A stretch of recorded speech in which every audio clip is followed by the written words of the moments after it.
হরে কৃষ্ণ। আগামীকাল 29 জুলাই বুধবার পবিত্র গুরু পূর্ণিমার দিন। বছরে দ্বাদশ পূর্ণিমার মধ্যে একটি শ্রেষ্ঠ পূর্ণিমা হচ্ছে এই গুরু পূর্ণিমা তিথি। তাই আজকের এই পর্বে আমরা এই গুরু পূর্ণিমার বিশেষ মাহাত্ম্য কথা জানব। সেই সঙ্গে এই শুভতম দিনে বাড়িতে প্রদীপের মাধ্যমে কোন কার্যটি করার মাধ্যমে সৌভাগ্য লাভ করা যায় সেই প্রসঙ্গেও জেনে নিব। গুরু পূর্ণিমা সাধারণ কোনো পূর্ণিমা নয়। এই দিনে স্বয়ং ভগবানের সপ্তাবেশ অবতার ব্যাসদেব তিনি আবির্ভূত হয়েছেন। এজন্য এই গুরু পূর্ণিমাকে ব্যাস পূর্ণিমাও বলা হয়ে থাকে। তাই আসুন আগামী কিছুক্ষণ সময় ধৈর্য ধরে আজকের এই গুরুত্বপূর্ণ তথ্যগুলো জেনে নেই। আশা করছি আজকের এই তথ্যগুলো আপনাকে অবশ্যই সমৃদ্ধ করবে এবং ভালো লেগে থাকলে একটি লাইক করে কমেন্টে জয় শ্রী গুরুদেবের জয় একবার হলেও লিখে যাবার অনুরোধ জানাচ্ছি। কেননা এই ব্যাসদেবকে বলা হয় আদি গুরু। বর্তমান সমাজে যত গুরুদেব রয়েছে সেই সমস্ত গুরুদেবের আদি হচ্ছে ব্যাসদেব, তাকে বলা হয় আদি গুরু। এবং এই ব্যাসদেব হচ্ছে ভগবানের সপ্তাবেশ অবতার।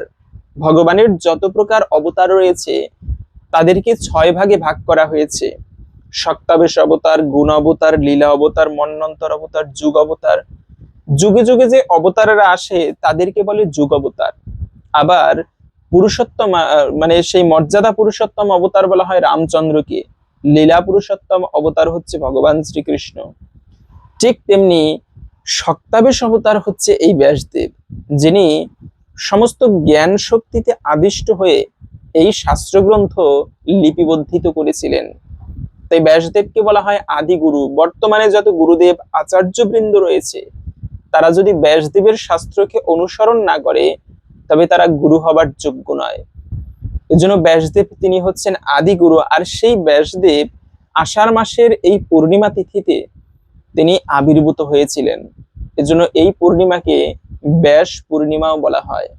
যদিও বা এই পূর্ণিমা তিথি এবছরে শ্রাবণ মাসে পড়েছে, তথাপিও এই পূর্ণিমা হচ্ছে আষাঢ় মাসের আষাঢ়ী পূর্ণিমা। এজন্য অত্যন্ত শ্রেষ্ঠ এই পূর্ণিমার দিনে বিশেষ করে আমরা তো জানি যে কোনো পূর্ণিমা তিথি অত্যন্ত শুভ। এবং এই পূর্ণিমার দিনে জোয়ার ভাটার মতো নদীতে যেরকম জোয়ার ভাটা হয়, এই ঋতু পরিবর্তন হয়, এগুলো কিন্তু চন্দ্রের আলোয়, সূর্যের আলোয় নয়। এই চন্দ্রের আলোর কারণে মানে সেই ঋতু পরিবর্তন হয়, নদীতে জোয়ার ভাটা আসে। বিশেষ করে এই যে বৃক্ষ আদিগণ আমরা জানি বেঁচে থাকে সূর্যের আলোর মাধ্যমে, সালোক সংশ্লেষণ প্রক্রিয়ায় খাবার গ্রহণ করে বেঁচে থাকে, এটা আমরা জেনেছি।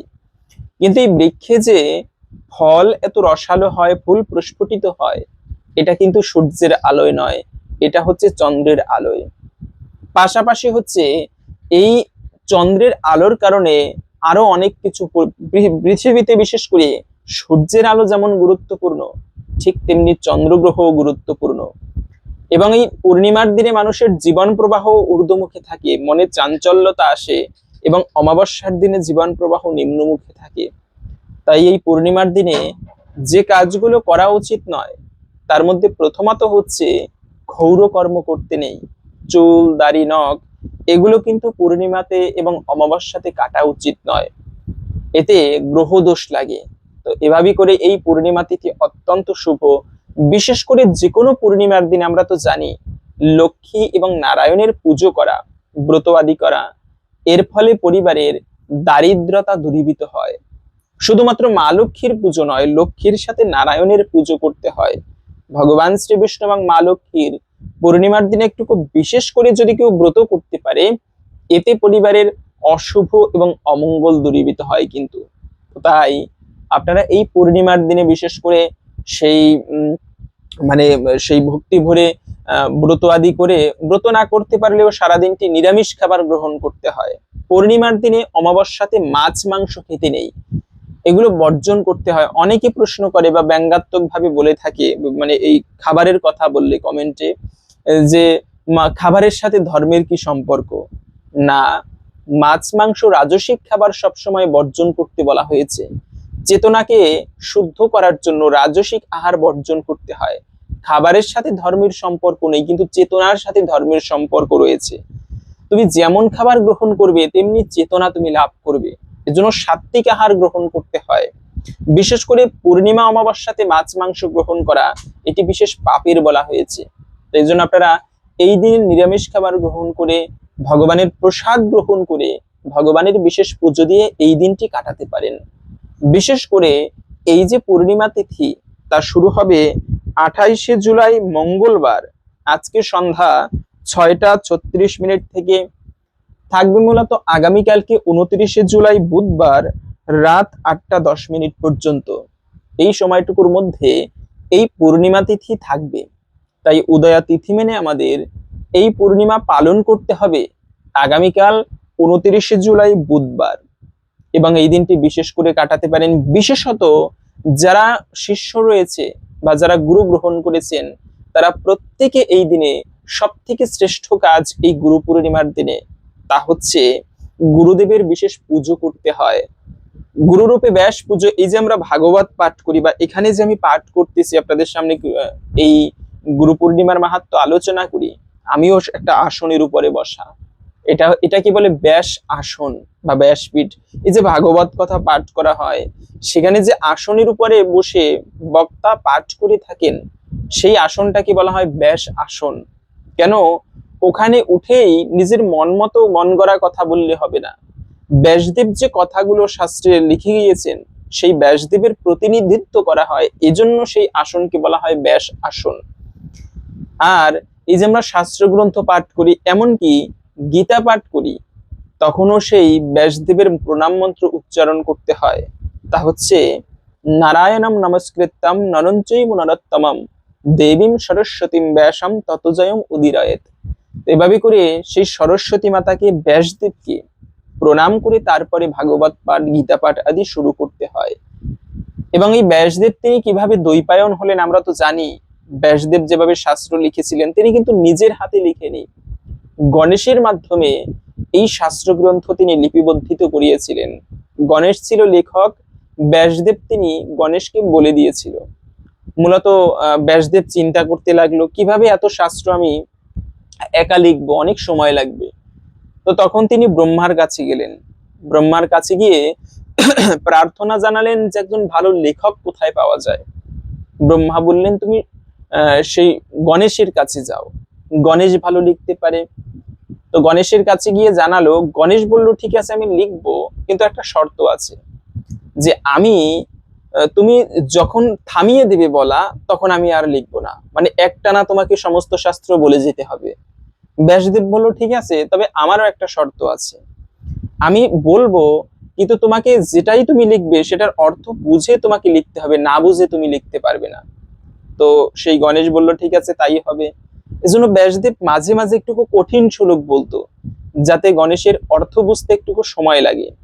এরপরে বুঝতে বুঝতে ব্যাসদেব আরো কিছু চিন্তা করতে পারতো শাস্ত্র। এভাবে করে এই শাস্ত্র গ্রন্থ তিনি লিপিবদ্ধিত করেছিলেন। বিশেষ করে বেদ ছিল 1 খণ্ডে, সেই বেদকে ব্যাসদেব 4 খণ্ডে বিভক্ত করলো। এই বেদ বুঝতে পারবে না তাই তিনি পুরাণ করলেন অষ্টাদশ। পুরাণ বুঝতে পারবে না আরণ্যক সংহিতা, তারপরে পঞ্চম বেদ বলা হয় মহাভারতকে। সেই মহাভারত পর্যন্ত ব্যাসদেব তিনি রচনা করেছেন, এবং সমস্ত শাস্ত্রের সারাতিসার উপনিষদ তিনি রচনা করেছেন। এত শাস্ত্র তিনি এই মানব সমাজের জন্য লিখে দিয়েছেন। শুধু তাই নয়, এমন কোনো বিষয় নেই যেখানে ব্যাসদেব হাত দেননি। প্রত্যেকটা বিষয় নিয়ে ব্যাসদেব কিন্তু লিখে গিয়েছেন শাস্ত্রের মধ্যে।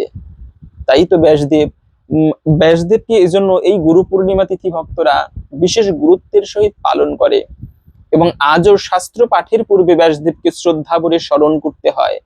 আর এই ব্যাসদেব হচ্ছে নিজের গুরুদেবকেই ব্যাসদেবের প্রতিনিধিত্ব করছে। আজকে যত গুরুদেব আদি রয়েছে, তারা ব্যাসদেবের শাস্ত্রকে অনুসরণ না করলে তারা গুরু হবার যোগ্য নয়। বিশেষ করে এই গুরু পূর্ণিমার দিনের সর্বশ্রেষ্ঠ কাজ হচ্ছে গুরুদেবের সেবা করা। এই দিনে ভক্তরা অর্ধবেলা মানে দুপুর পর্যন্ত উপবাস করে গুরুদেবের পুজো আদি করে, শাস্ত্র পাঠ করে বিশেষভাবে। বিশেষ করে এই দিনে নিজের গুরুদেবকে যদি পারেন নিমন্ত্রণ করে বাড়িতে এনে ভক্তি ভরে তার সেবা পুজো করা, এটি সর্বমঙ্গলময়।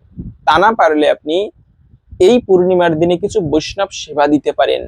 কেন সাক্ষাৎ ভগবানের পুজো করলে ভগবান যত প্রসন্ন হয় তার থেকে অধিক গুণ বেশি প্রসন্ন হয় যদি কেউ তার ভক্তের সেবা করতে পারে। এজন্য বিশেষ করে এই গুরু পূর্ণিমার দিনে তার ভক্ত সেবা করা সর্বমঙ্গলময়, বিশেষ মাহাত্ম্যপূর্ণ। আপনারা বিশেষ ভক্তি ভরে এই দিনে সেই গুরু সেবা দিতে পারেন।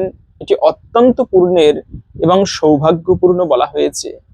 পাশাপাশি এই গুরু পূর্ণিমার দিনে আরেকটি খুবই গুরুত্বপূর্ণ বিষয়, তা হচ্ছে আপনারা এই দিনে সেই ব্রহ্মক্ষয় করতে নেই। এই দিনে অনেকে ব্রত করবে ভক্তি ভরে, কিন্তু ব্রত করতে না পারলেও বলা আছে পূর্ণিমা অমাবস্যার দিনে সেই গর্ভাধান সংস্কার বা ব্রহ্মক্ষয় করা উচিত নয়। বিশেষ করে যে স্বামী স্ত্রীর সঙ্গ করা, শারীরিক সঙ্গকে অশুভ বলা আছে। এবং এই যে গর্ভাধান সংস্কার, সনাতন ধর্মে দশবিধ সংস্কারের মধ্যে একটি অন্যতম গুরুত্বপূর্ণ সংস্কার হচ্ছে গর্ভাধান সংস্কার। আর এই সংস্কার বিশেষ করে পূর্ণিমা অমাবস্যার দিনে করা উচিত নয়। সন্ধ্যাকালে গর্ভাধান সংস্কার করতে নেই। এর ফলে যে সন্তান হয় তার দ্বারা জগতের কল্যাণ হয় না। এর জন্য পঞ্জিকায় গর্ভাধান সংস্কারের ভালো দিন পাওয়া যায়, শুভ দিন দেখে তারপরে ভগবানের কাছে প্রার্থনা করে একটা সন্তানকে আহ্বান করতে হয়। এর ফলে ওই গর্ভে যে সন্তান আসে সে নির্মল সন্তান এবং ভগবানের কৃপাপুষ্ট সন্তান হয়ে থাকে, এটা শাস্ত্রে বলা আছে। তো বিশেষ করে এই পূর্ণিমার দিনে সে ব্রহ্মক্ষয় করা উচিত নয়। পাশাপাশি এই দিনে একেবারে তেমন কিছু না করতে পারলেও, বৈষ্ণব সেবা নাও দিতে পারলেও, পূর্ণিমার দিন হচ্ছে লক্ষ্মী নারায়ণের দিন। আপনারা এই দিনে একটুকু বিশেষ করে বাড়িতে লক্ষ্মী নারায়ণের পুজোর আয়োজন করতে পারেন, সংক্ষিপ্ত পরিসরে যে যেমন পারবেন। কেন পূর্ণিমার দিনে লক্ষ্মী নারায়ণ সেবা সব থেকে মঙ্গলময়। যে বাড়িতে এজন্য নারায়ণ সেবা হয় বিশেষ করে পূর্ণিমার দিনে হলেও, সেই বাড়িতে মা লক্ষ্মী অচলা হয়ে অবস্থান করে। এজন্য বাড়িতে নারায়ণ সেবা এর কোনো বিকল্প নেই। ভগবান বিষ্ণু হচ্ছে সবকিছুর মূল কর্তা, আর তাকে প্রসন্ন করতে পারলে জগতে চাওয়া পাওয়ার কিছু থাকে না। তাই আপনারা এই গুরু পূর্ণিমার দিনে হলেও একেবারে কিছু না করতে পারলেও লক্ষ্মী নারায়ণের পুজোটা একটুকু বিশেষভাবে করবেন। তো যাই হোক, এখন আসুন আমরা ধৈর্য ধরে জেনে নিচ্ছি এই পবিত্র গুরু পূর্ণিমার মাহাত্ম্য কথা। এই পূর্ণিমা কেন সনাতন ধর্মে এতটা মাহাত্ম্যপূর্ণ বা গুরুত্বপূর্ণ, ব্যাসদেব কিভাবে এই দিনে আবির্ভূত হলেন তথা গুরু পূর্ণিমার মাহাত্ম্য। কেননা শ্রবণম মঙ্গলম, এই শ্রবণ করার ফলে একটুকু হলেও অনেকাংশেই এই গুরু পূর্ণিমার বিশেষ কৃপা লাভ করা যায়। তাই আসুন আমরা আগামী কিছুক্ষণ সময় ধৈর্য ধরে এই গুরু পূর্ণিমার মাহাত্ম্য কথা শ্রবণ করি।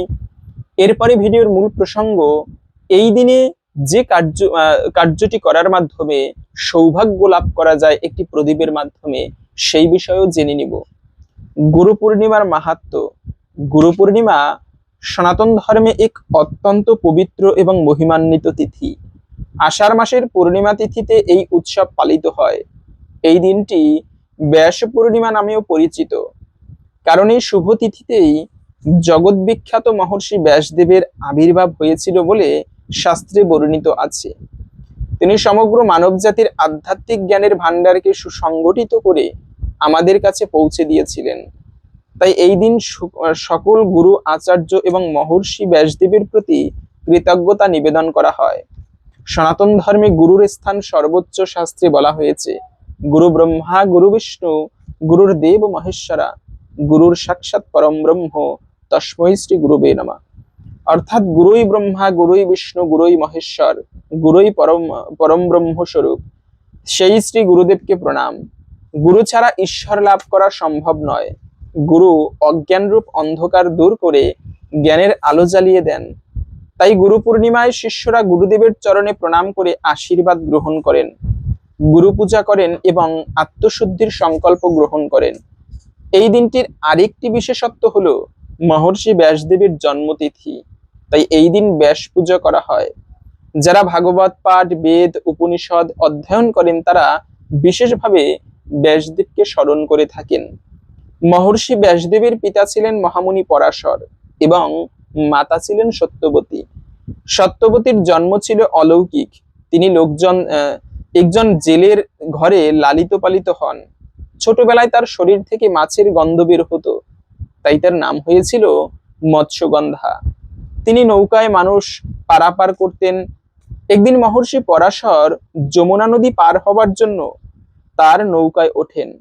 সত্যবতীর অসাধারণ সেবা এবং বিনয় দেখে পরাশর মুগ্ধ হন। তিনি বুঝতে পারেন এই নারীর গর্ভ থেকেই এক মহাপুরুষের আবির্ভাব হবে। সত্যবতী সমাজের ভয় প্রকাশ করলে মহামুনি পরাশর যোগ বলে চারদিক ঘন কুয়াশা সৃষ্টি করেন। তিনি সত্যবতীকে আশীর্বাদ করেন তার কুমারিত্ব অক্ষুণ্ণ থাকবে, মাছের গন্ধ দূর হয়ে তার দেহ থেকে দিব্য সুগন্ধ বের হবে, তার গর্ভে জন্ম নেবে যুগশ্রেষ্ঠ মহাজ্ঞানী। পরাশরের বরেই সত্যবতীর দেহ থেকে এক যোজন দূর পর্যন্ত সুগন্ধ ছড়িয়ে পড়তে লাগলো। তাই তার নাম হয় যোজনগন্ধা। যমুনার মাঝখানে একটি দ্বীপে সত্যবতী এক দিব্য পুরুষের জন্ম দেন। যেহেতু তিনি দ্বীপে জন্মগ্রহণ করেছিলেন তাই তার নাম হয় দ্বৈপায়ন। তার বর্ণ ছিল শ্যামবর্ণ, তাই তিনি কৃষ্ণ দ্বৈপায়ন নামে পরিচিত হন। জন্মের পরেই সে দিব্য শিশু মুহূর্তের মধ্যেই যুবকের রূপ ধারণ করেন। তিনি মাকে প্রণাম করে মা তখনই এবং বলে যান, মা যখনই আমাকে স্মরণ করবে আমি উপস্থিত হব। এরপর তিনি তপস্যার জন্য হিমালয়ে চলে যান। পরবর্তীকালে তিনি উপলব্ধি করলেন যে মানুষের স্মৃতিশক্তি ও আয়ু ক্রমশ কমে যাচ্ছে।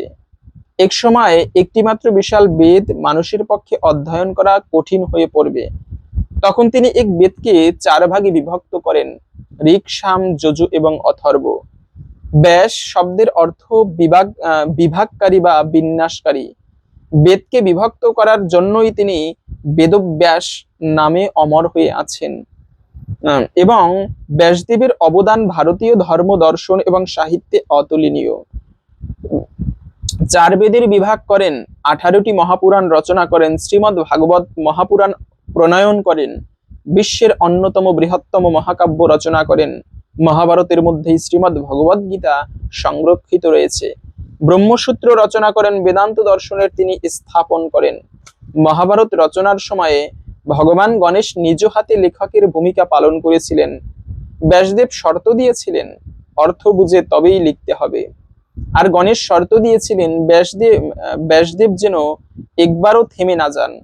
ফলে ব্যাসদেব মাঝে মাঝে গভীর অর্থবহ শ্লোক উচ্চারণ করতেন, যার অর্থ বুঝতে গণেশের কিছু সময় লাগতো। সেই সময় ব্যাসদেব পরবর্তী শ্লোক রচনা করতেন। এত শাস্ত্র রচনা করেও ব্যাসদেবের মনে এক অপূর্ণতা ছিল। তখন দেবর্ষি নারদ তার আশ্রমে এসে বললেন, আপনি ধর্ম, অর্থ, কাম ও মোক্ষের কথা লিখেছেন, কিন্তু ভগবান শ্রীকৃষ্ণের নির্মল প্রেম এবং লীলার মাহাত্ম্য সম্পূর্ণভাবে কীর্তন করেননি, তাই আপনার অন্তরে শান্তি নেই। নারদের উপদেশে ব্যাসদেব গভীর ধ্যানে ভগবানের দর্শন লাভ করেন। এরপর রচনা করেন শ্রীমদ্ ভাগবত মহাপুরাণ, যা ভক্তি ধর্মের শ্রেষ্ঠ গ্রন্থ হিসেবে সমাদৃত। মহর্ষি ব্যাসদেব কেবল একজন ঋষি নন, তিনি যুগ যুগান্তরের জ্ঞান সূর্য। তার মাহাত্ম্যের কয়েকটি দিক।